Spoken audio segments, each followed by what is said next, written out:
Despite having founded the Sanctuary Isle as a home for the lesser races, Ethan and Ashleigh haven't had a lot of success since. The flood of refugees has strained their living space, there isn't any established farming lands, and with no form of army to call upon, they are near defenseless. Aid isn't coming from either of their homelands, despite our leading pair's connections to them. While he was king of the Raven Nation, Court did nothing to dispel the idea that Ashleigh was the one who murdered their father, an act that he knows was done by Bron. It seemed that Court wanted to establish a sense of calm and stability to his rule, as he seems to have done very little. This was appreciated when Bron returned from seemingly the dead, healed by Mai Shen's otherworldly powers, and reclaimed his throne. Meanwhile, despite a visit home to heal family wounds, Ethan finds himself more ostracized than ever. His father revealed that he didn't approve of the Sanctuary Isle, and that he would rather have Ethan at home, fighting for the Herons. Prince Kai has disliked Ethan's choices ever since he found out that he was allied with Ashleigh, who he condemned for Bron's murder of their brother, Artur. Upon learning of Bron's return to the throne, King Dane has reached out. He hopes to reach some kind of treaty that will ensure a lasting peace. Seeking defenses and allies, Ethan and Ashleigh were escorted to the mysterious third nation called Tigris by their ally Nadia. After meeting with the leader of Tigris, the Khanate Minda, Ethan and Ashleigh were horrified to learn of the stakes of their bargain. Tigris wants to use the Sanctuary Isle as a staging ground for their attempt to take the Raven and Heron nations. Unwilling to see their families killed and their nations stolen out from under them, they attempted to leave. They were stopped by Nadia when she attacked them. During the battle, it was revealed that Nadia was an android, equipped with technology unlike anything that our heroes have seen before. They were subdued and captured. My name is Ben, and this is Comic Book Breakdown, episode 18.19 of Scion. Bad news for everyone.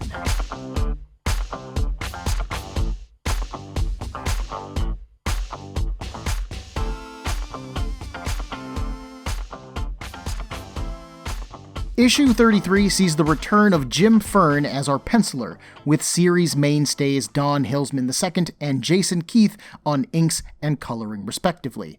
Teamed up with author Ron Mars, they aren't the only meeting that is happening in this issue. King Dane called for a summit with King Bron, and it is time to talk peace. They shake hands in greeting. As they do, Prince Kai is cursing under his breath. That's the man who killed Artur, who slit his throat, and father is standing there shaking his hand. Princess Elena cautions her brother to keep a civil tongue, or at least a quieter one. There was peace between the two nations before, and their father wants there to be peace again. She just hopes that the cost of it won't be too great.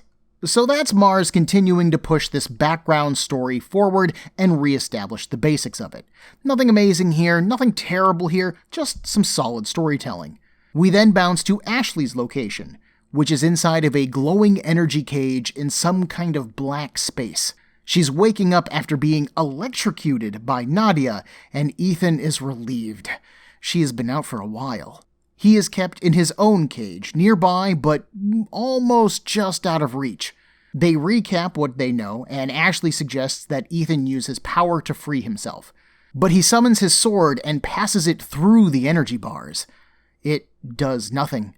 He explains that this cage just seems to absorb whatever power that he throws at it.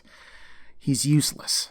Ashleigh isn't quite ready to give up yet. She tries to pep talk Ethan, but he is focused on being fooled by Nadia and having fallen for this trap.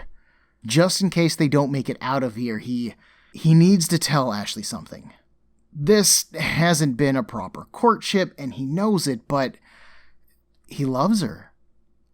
Ashleigh says the same, and they stretch their arms out, their fingers just barely touching. The door to the room slides open, admitting Nadia. Ethan notes that the damage that he dealt her has been repaired. She looks like her normal self. Yes, Nadia explains that the damage was easily fixed. She regrets that their relationship has become so hostile. Ethan glares. "Step a little closer and I'll see what I can do about some more permanent damage," he threatens. Nadia isn't worried at this, though. That cell that he's in responds to any surge in power by generating a dampening field. He's not getting out. Ethan then plays the hurt feelings card, unsure of how someone that he trusted could turn on him. But then again, it's not like she's a real person, is she? Nadia doesn't take offense at Ethan's attempted insult, though. Yes, she is synthetic, but she never meant to betray Ethan. She honestly thought that their desires would align with Tigris's. And to that end, the Khanate has instructed her to make her offer again. Join them in subjugating their nations, and have a hand in spreading peace all across Avalon. Of course, Ethan says no. "Well, okay," Nadia says. "We'll just have to take the Sanctuary Isle by force then." Ashleigh hangs onto the energy bars of her cell, demanding to know what Tigris is going to do with them. And Nadia laughs. They'll keep them imprisoned, of course. They aren't barbarians. Maybe after Tigris has taken over the world, they'll come to see their line of thinking and join them. She turns and leaves, bidding her captives farewell. Ethan and Ashleigh look to each other. "Now what?" he asks. And Ashleigh has an idea. Ethan's cage was made to handle any power that he throws at it. Nadia just said as much. But what about Ashleigh's cage? Maybe if they link hands, Ethan can channel his power through Ashleigh, like short her cage out, and then she can free Ethan. Ethan is not really a big fan of this idea, though. They have no idea if Ashleigh's cage can even be shorted out, or if Ethan can channel his power through her. He might very well kill her in the attempt. He can't take that kind of risk. But Ashleigh insists. It's the only chance that they have right now, and it is a risk that they have to take. Ashleigh reaches out for Ethan and reminds him that no matter what happens, she loves him. Ethan looks down for a moment, asking himself if he is really going to do this. But he has seen Ashleigh's bravery before. If she thinks that he can do it, then he has to try. He reaches out, saying that he loves her too. Their fingers entwine, and golden energy rushes into Ashleigh's body. She cries out in pain, screaming one final time. And then she falls to the ground, her energy cage gone. Ethan shouts for her, "Ashleigh! Ashleigh!" She lies on the ground, motionless. Finally, she moans. With a pained effort, Ashleigh crawls to the control panel and deactivates Ethan's cage. Once he is on the ground, Ethan rushes over to Ashleigh and takes her into his arms. How does she feel? Is she okay? Can she stand? Ashleigh is okay, but she did not like that. They hug, but only for a moment.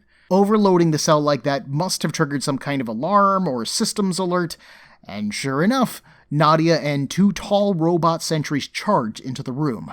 She orders them to stop the escape by any means necessary. So we get a fight scene.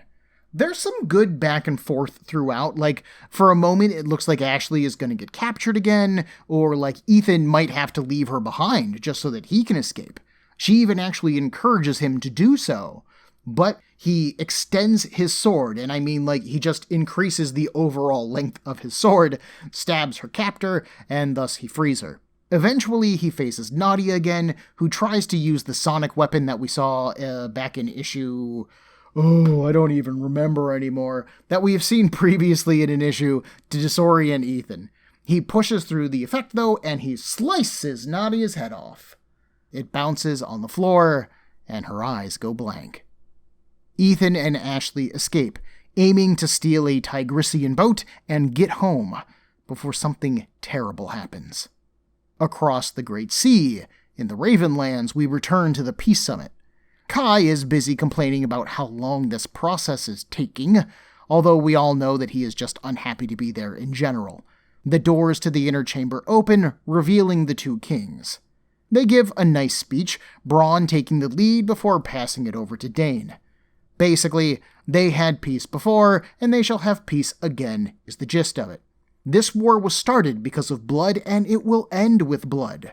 But not with the spilling of it. No. With the joining of it.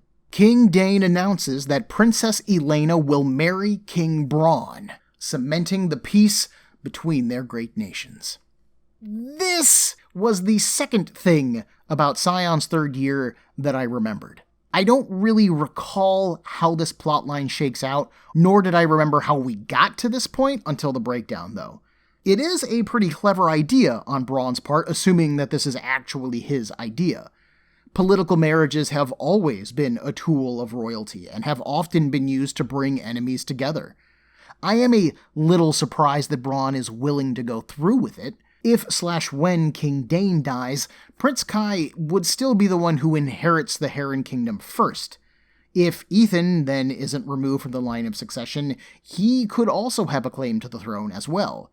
So even if Bron and Elena get married and they have a child, that would still be a pretty long shot for taking the Heron throne. So this marriage proposal is more of a long-term gambit at best, but its immediate impact is very clear. This is a blow struck to the Heron royalty like Queen Mariella, Prince Kai, and of course to Ethan and Princess Elena. This is a blow struck to the Heron royalty like Queen Mariella and Prince Kai, and of course to Ethan, who will definitely not approve of this marriage. Elena, on the other hand, has been pretty patient and understanding about Dane's desire for peace with the East.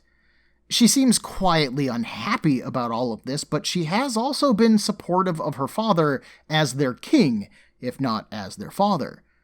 She might not like his idea, but I do think that she'll follow through with it. Will she be willing to marry the man who killed her brother, even if it does bring them peace, though? I mean, she's more likely than Kai would be, but, still, we gotta ask. That's a big ask. The escape scene with Ethan and Ashleigh is fairly by the book, and I hate to say it, but it's fairly boring. Ashleigh's willingness to risk her life in order to escape is a great character moment, and it is consistent with her history. She is willing to die to accomplish her goals, and that doesn't change here. It hasn't changed at all. Ethan isn't happy about potentially killing his girlfriend, but they are both too responsible not to try it. The kingdoms need to be warned about Tigris, and if that means risking their lives, then that's the price that they have to pay. We do see the pair exchange I love yous, finally, and that's nice. The fight with Nadia is way less impressive than you think it would be, given that Nadia took them both down pretty easily last issue. Again, I wish we had more of an emotional bond with Nadia as a character that would make this turn mean something. But here we are. Sometimes a bad robot's just a bad robot. Jim Fern's artwork is back on the upswing here, although I think it is largely the coloring that makes it sing in this issue. Most of the shots that we get are close-ups of Ethan and Ashleigh, and they're pretty well rendered and heavily shadowed.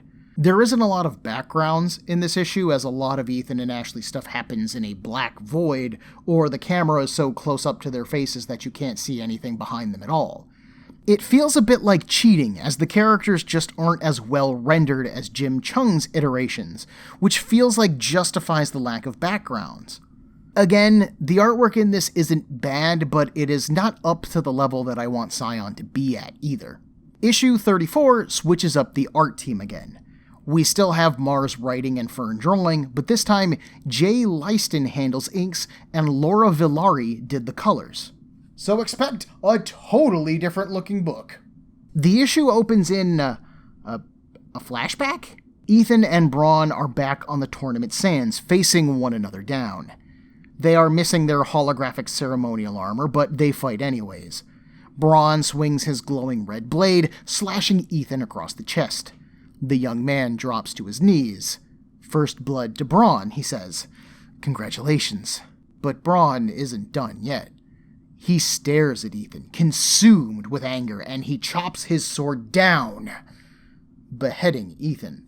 Bron wakes up from his dream in his bed, and Mai Shen is crawling into bed next to him. He isn't quite happy to see her, demanding to know what she's doing there. She brushes off his concerns. He has what he wants. Soon, he'll marry the Heron Princess. What they were unable to do by force, they'll do by guile. Once the marriage is done, Bron can begin to exert control over the West. Is that what he was dreaming about? She asks. The fair girl who will be his future bride? Bron frowns. No. He tells her about the dream. Everything would be so much better if he had just killed Ethan during the tournament. He'll get his chance, Mai Shen promises him. Then she leans in and starts to nuzzle against his cheek. Now, she isn't needed until after the morning, so they have some time. Nudge, nudge, wink, wink, say no more, say no more. Okay, so Ron Mars is confirming that Mai Shen is still around and she is involved in this marriage scheme somehow. We still have no confirmation on whether or not she is pretending to be King Dane, or if it was her idea to begin with, but there is also nothing here to contradict that idea, so that's still what I personally lean towards. More importantly, we see what Bron dreams about, and it isn't power, it isn't glory, it isn't even ruling the world. It's just killing Ethan. Say what you will about Bron, he is a simple, dedicated man. And that contrasts really well with Ethan. Remember, we saw Ethan's original dream back in issue 1, winning the tournament and gaining glory because of it. We saw that dream, that goal, change over the course of Scion into helping the lesser races, into loving Ashleigh, into founding the Sanctuary Isle. Ethan has, normally anyways, a loving family, supportive friends, and a woman who returns his love and who shares his goals. But Bron has no close family. He's got Court, who he just quietly threatened, and Ashleigh, who he wants dead. He does have a lover, but he doesn't love Mai Shen. They just use each other to fulfill their needs. Bron has no friends. He has power, sure, both politically and super, but he doesn't really seem happy to have it. He wants one thing, and it's the one thing that he just cannot seem to have. So he looks into the past here in this dream, while Ethan fights for the future. Mars has built Bron to be a perfect reflection of Ethan. He's got the same basic structure, but with a totally different endpoint. It's really fantastic writing. We bounce to an indoor aviary, where we find King Dane and Queen Mariella. She was worried. Dane was gone when she woke up. He says that he had troubled thoughts, and she guesses about the wedding. Since the announcement, Elena has barely spoken to Dane, and Mariella finds that a perfectly natural reaction, especially given how soon the wedding is going to be. Dane replies that if there was another path to peace, he would have taken that. But this was the only option open to them. He then asks if she's trying to tell him something. Does she think that Elena will run from this responsibility? Mariella is deadly serious when she says no. Elena might not like Bron, and she might not want to live in the Raven Lands, but she knows her duty to her country. If this is what is asked of her, then she will do it. They head up a set of spiral stairs, and Mariella says that she's sent word of this arrangement to Ethan. This catches Dane off guard. You told Ethan? And yeah, Mariella says, he is our son. Whatever your current relationship with him, he deserves to know what's happening with his family. Right. Yes, Dane says, nodding. That makes perfect sense. In fact, he should repair his relationships with all his children. It's important that they believe in him. Mariella rests a hand on his shoulder. You have been acting strange lately, she says. You have been acting strange lately, she says, 100% accurately. And that distance will grow if you don't find a way to close it. She leans in for a kiss, and I swear that Dane does not lean in. He doesn't purse his lips, he doesn't close his eyes, he doesn't do nothing. He just stares straight ahead. The birds around them suddenly start cawing and squawking, the herons scattering. Mariella notices that there's a stranger in the aviary, a black raven. It must be a good omen for Elena, Dane says, but Mariella doesn't think so. Elena is going to be a heron amongst ravens, not the other way around. Why, there is no raven here in the West among us herons, is there, Dane? 'Cause you're a heron, right, Dane?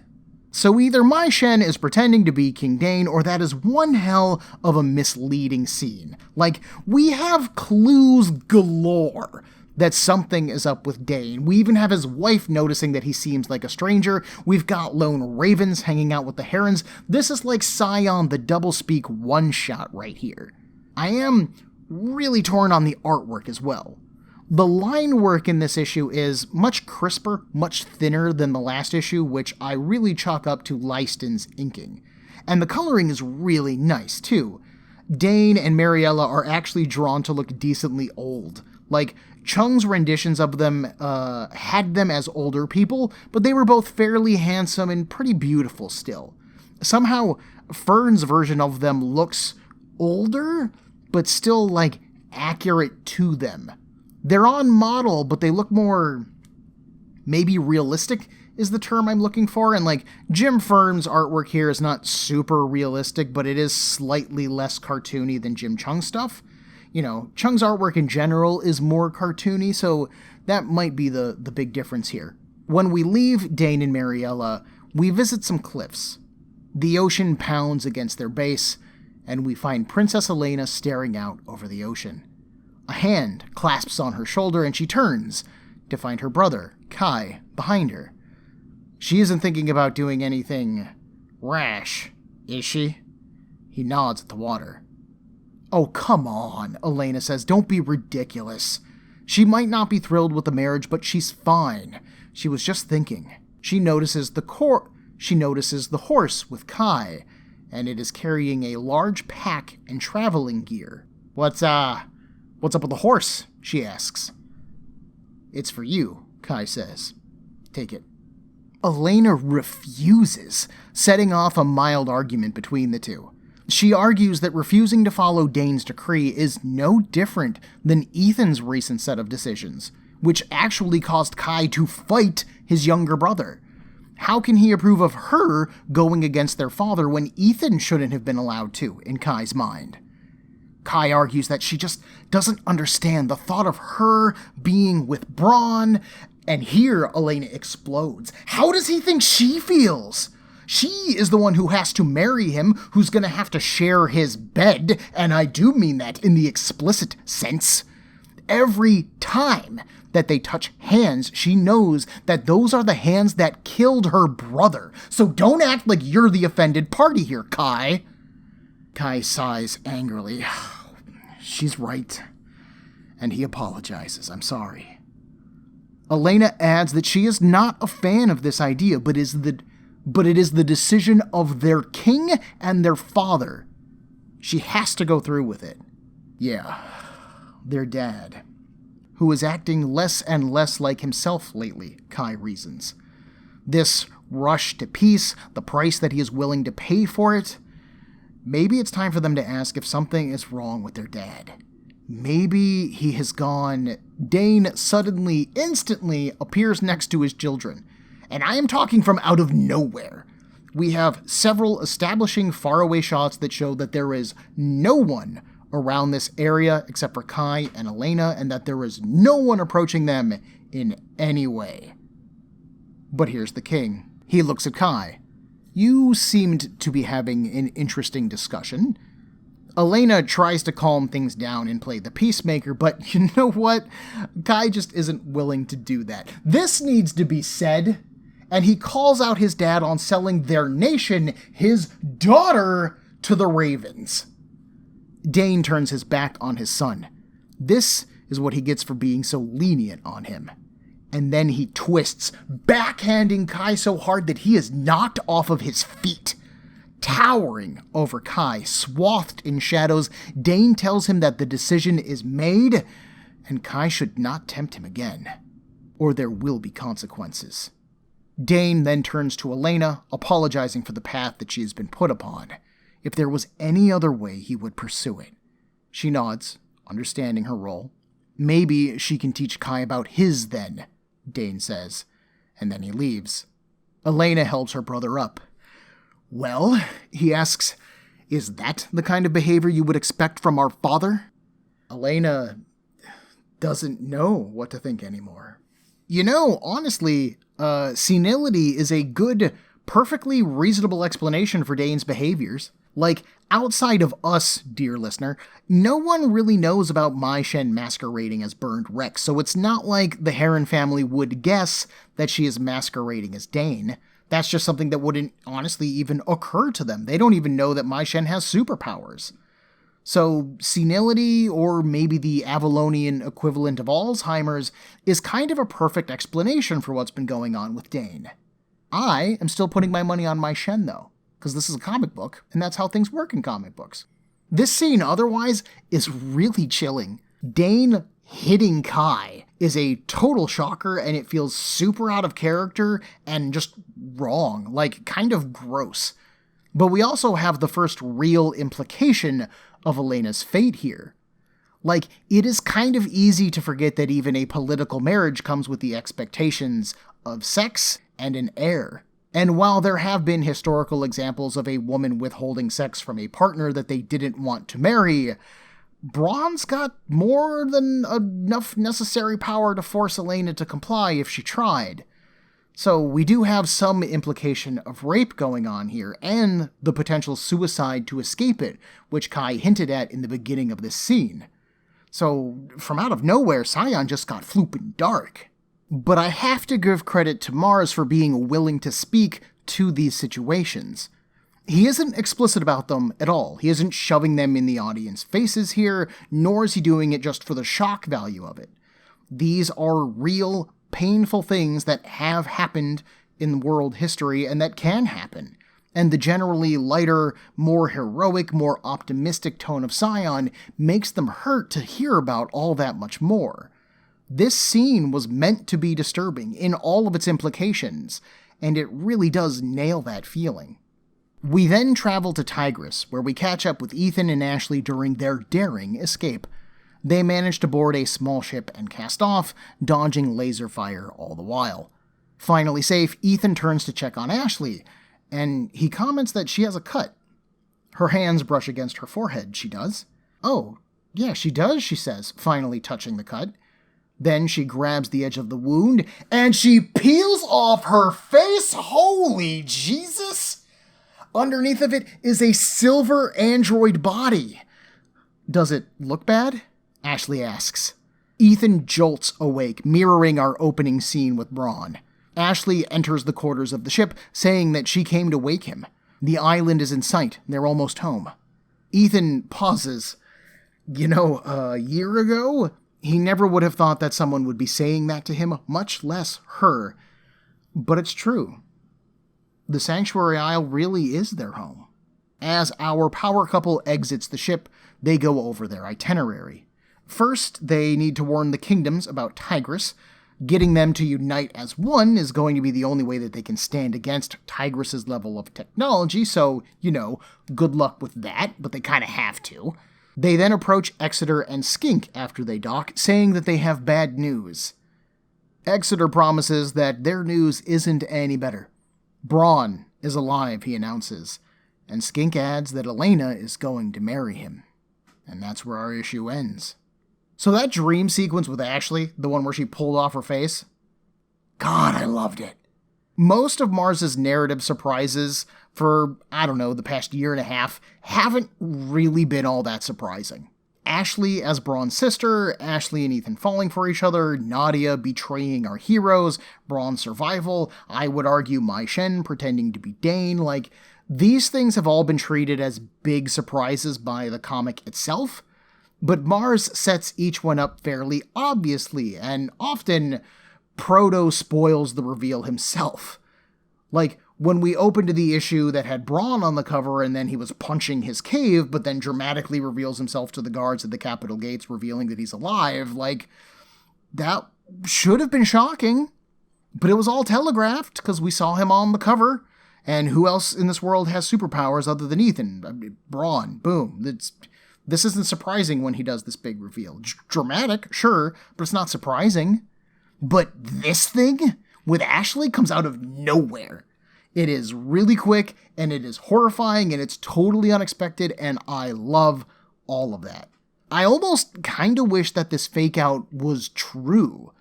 How much more dramatic would this whole story have been if Ashleigh had been swapped for an android and Ethan was now not only on his own, but was forced to put off saving Ashleigh in order to unite the two nations against the threat of Tigris?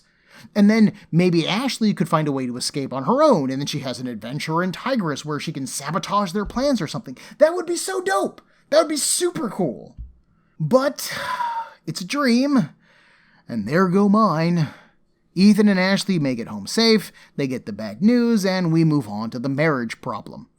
The ending of this issue works, it's a solid setup for the next issue, and we have a perfectly bad drawing of Ethan on the final page. He's just... oh, God. I miss you, Jim Chung.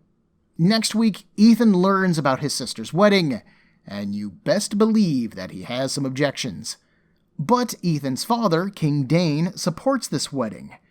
Things have already been tense between them up to this point. Can they stand to get any worse? Join me in a week for Comic Book Breakdown episode 18.20 of Scion, The Wedding Crasher. Everyone, there are a million podcasts vying for your time and attention, and I'd like to thank you for listening to mine. If you would like to get in touch with me, to share a concern, request a series, compliment me, berate me, whatever you like, send me an email at cbbreakdown@gmail.com. Otherwise, thanks for listening.